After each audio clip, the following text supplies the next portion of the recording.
નેપાળમાં ફસાયેલા ભાવનગરના તમામ 43 યાત્રીઓ સાથે ધારાસભ્ય જીતુભાઈ વાઘાણીએ વિડીયો કોલમાં વાત કરી તમામને સ્વદેશ પરત લાવવા પ્રયાસો શરૂ કર્યા હતા.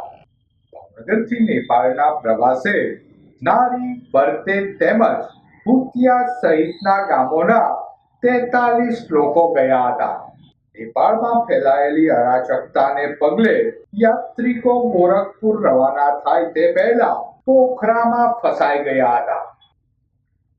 ભાવનગરના 43 યાત્રિકો નેપાળમાં ફસાયા હોય કોર્પોરેટર ઉપેન્દ્રસિંહ રાણાના સંકલનથી ધારાસભ્ય જીતુભાઈ વાઘાણીએ નેપાળમાં ફસાયેલા ભાવનગરના પ્રવાસીઓ સાથે વિડીયો કોલમાં વાતચીત કરી કોઈ ચિંતા નહીં કરવા ધરપત આપી હતી તેમજ સરકારમાં જાણ કરી સત્વરે મદદ માટે પણ ખાતરી આપી હતી.